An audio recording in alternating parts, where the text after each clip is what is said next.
From coastline sky capsules to the Santorini of Busan, our first day in South Korea's second city was supposed to be a dream, until a terribly organized tour gave us exactly 15 minutes before closing time.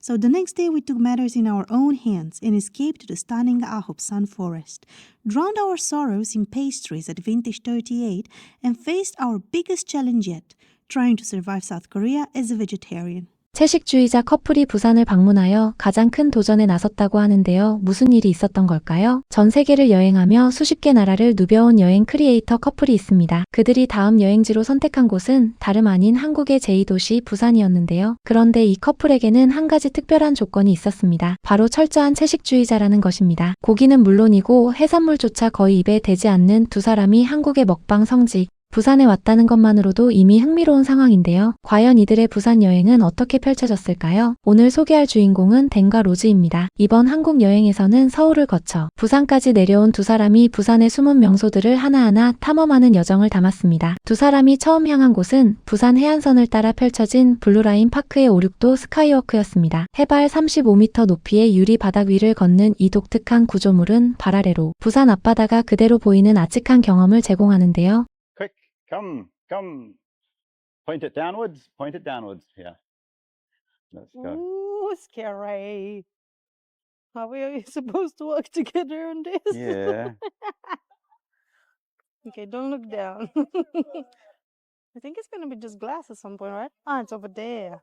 Yes, because half the bridge is wood and the other half is Now glass. Does it support all this weight? It's basically glass bridge. Yeah. Over the sea/ocean because we are not cultivated enough Yeah, about this. that is true. 유리 다리 체험은 사실 유럽에서도 흔히 볼 수 있는 관광 인프라처럼 보일 수도 있습니다. 하지만 부산의 스카이워크가 특별한 이유는 따로 있습니다. 드넓은 남해와 동해가 만나는 지점에 설치되어 있어 발밑으로 보이는 바다의 색깔 자체가 다른 것입니다. 스카이워크를 뒤로하고 두 사람이 다음으로 향한 곳은 청사포 쌍등대였습니다. 빨간 등대와 하얀 등대가 나란히 서 있는 이 항구에는 오래된 전설이 깃들어 있는데요. We are going to take the capsule, the trams. And first we stopped at a lighthouse, and there's a story about this lighthouse.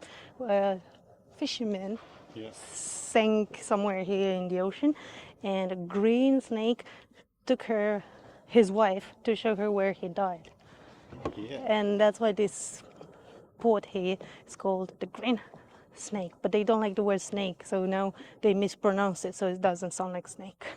이처럼 한국의 관광지에는 단순한 경치 이상의 이야기가 담겨 있습니다. 청사포를 거쳐 두 사람이 탑승한 것은 이번 여행의 하이라이트 중 하나였습니다. 바로 해운대 해안선을 따라 달리는 스카이 캡슐, 블루라인 파크 캡슐 트레인이었는데요. 작은 트램처럼 생긴 유리 캡슐 안에 앉아 소나무 숲과 에메랄드빛 바다를 동시에 감상할 수 있는 이 시설은 두 사람 모두 처음에는 다소 관광객스럽지 않을까 걱정했다고 합니다. 그런데 막상 탑승하고 나서는 완전히 다른 반응이 나왔는데요. It's really nice. Sky capsule. Touristy, but really cool. Yeah, it's And really cheesy. It's cheesy, but it's being well done. Like, yeah, go through all these little pine forests, nice and slow. It's Everything's behind. clean. Yeah. So yeah, well worth it. Yeah.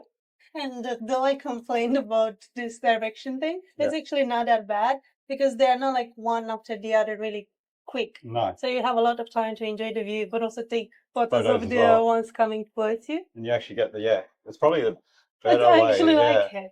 타볼 만한 가치가 있다며 들뜬 목소리로 이야기하는 두 사람. 방향이 마음에 안 들어서 걱정했는데 이 속도와 풍경 덕분에 오히려 최고였다는 말까지 덧붙였습니다. 해안선을 따라 설치된 레일 위를 천천히 움직이며 창밖으로 쏟아지는 경치를 오롯이 담아내도록 설계되어 있는데요. 빠르게 스쳐 지나가는 것이 아니라 느리게 이동하며 소나무 가지 사이로 바다를 바라볼 수 있게 만들었다는 점에서 이것 자체가 하나의 작품인 셈입니다. 외국인 입장에서 이 정도의 해양 관광 인프라가 저렴한 가격에 잘 정비되어 있다는 사실 자체가 놀라움이었을 것입니다. 그렇게 해안선을 가로질러 도착한 오륙도는 동쪽에서 보면 섬이 5개, 서쪽에서 보면 6개로 보인다는 독특한 이름의 섬들이 모여있는 곳이었습니다. I just made it to 5 or 6 islets.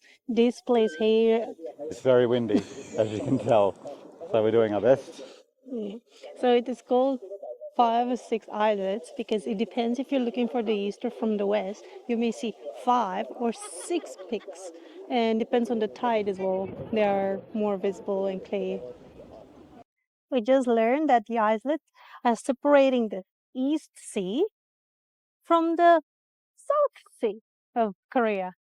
5, 6도의 바람을 맞고 나서 두 사람은 솔직한 고민을 꺼내놓습니다. 부산 여행이 너무 좋긴 한데 채식주의자로서 끼니를 해결하는 것이 생각보다 훨씬 힘들었다는 것이었는데요. 바질 모짜렐라라고 쓰여있는 샌드위치에도 햄이 들어있고 작은 가게들마다 스팸, 베이컨, 소고기, 해산물이 기본으로 들어가 있는 한국 음식 문화가 이들에게는 꽤 큰 장벽이었던 겁니다. 그런데 그럼에도 불구하고 두 사람이 부산을 서울보다 더 좋아하게 된 이유는 따로 있었습니다. 바로 부산의 해안선과 자연, 그리고 이 도시가 품고 있는 이야기들이었는데요. 그 이야기의 중심에는 감천문화마을이 있었습니다. 감천문화마을은 한국전쟁 당시 부산으로 몰려든 피난민들이 산비탈에 집을 지으며 만들어진 곳입니다. 한때 한국에서 가장 가난한 동네 중 하나였던 이곳을 정부와 예술가들이 힘을 합쳐 알록달록한 색채와 벽화로 탈바꿈시켰는데요. 두 사람도 이곳의 역사를 알게 된 뒤 단순한 사진 명소 이상의 의미를 느꼈다고 했는데요. 그리고 부산 여행의 마지막 날, 두 사람은 드디어 오랫동안 기다려온 목적지에 도착합니다. 바로 아홉산숲이었는데요. 노포역에서 버스를 타고 들어가야 하는 이 산은 부산 시내에서 그리 멀지 않은 곳에 위치해 있지만 마치 다른 세계처럼 고요한 자연을 품고 있습니다. We just made it to the filming location, and in this place, a lot of popular Korean movies were filmed, such as The King, The Tiger, Female Warrior, or Flowers from Prison. So if you know anything about Korean movies, this place may look familiar. Yeah. And we had to wait in line for photos here. Yeah. Everyone wants to take a photo here. Yeah, that's it.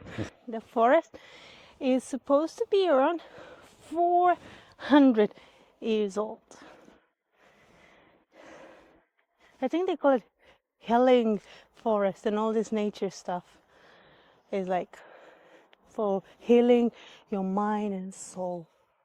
이 조용한 보물 같은 곳이 더 알려지지 않은 것이 신기할 정도라고 했는데요. 이처럼 부산은 해운대나 광안리 같은 유명 해변만이 아니라 도시만의 이런 깊은 자연을 품고 있다는 사실 자체가 하나의 경쟁력입니다. 아홉산숲의 고요함을 뒤로하고 두 사람이 마지막으로 찾아간 곳은 부산의 커피거리로 알려진 빈티지 38이었습니다. 이곳에서 치즈 브레드, 모짜렐라 베이글, 초콜릿 도넛까지 한껏 차려진 빵들과 아이스 아메리카노를 앞에 두고서야 채식 메뉴를 찾느라 고생했던 며칠간의 피로가 씻기는 듯한 표정을 지었는데요. 겉보기에 별로인 카페도 커피는 다 맛있었다며 한국의 카페 문화를 극찬하는 두 사람. 그리고 두 사람은 한국의 바비큐 문화에 대해서도 한마디를 남깁니다. So there's a pretty awesome eating culture here, though. Everyone eats out around the little barbecues, the grills. They grill their own meat, make their own fried rice. Everyone's always out till late. I mean, it's nice to sit around a barbecue, cook the meat as you like, or the hot pots and stuff. The hot pot, yeah. But it's just hard when you don't eat meat. 자신들은 고기를 먹지 않아서 그 경험을 직접 할 수는 없었지만 그 분위기와 문화 자체는 세계 어디서도 보기 힘든 장면이라고 했습니다. 부산 여행을 마무리하며 대는 솔직하게 말합니다. 서울도 좋았지만 부산이 더 좋았다고, 해안선이 아름답고 여행하기도 훨씬 편했다고, 채식주의자로서 음식을 즐기는 것은 여전히 큰 도전이었지만 그것이 이 도시에 대한 평가를 낮추지는 않았습니다. 스카이 캡슐에서 내려다 보이던 에메랄드빛 바다, 400년 소나무 숲이 만들어내는 고요한 공기, 전쟁의 기억 위에 피어난 감천 문화마을의 색채들, 이 모든 것이 합쳐진 도시가 바로 부산이라는 것. 고기 하나 못 먹은 채식주의자도 서울보다 부산이 더 좋다고 했다면 이미 부산은 할 말을 다 한 셈이 아닐까요?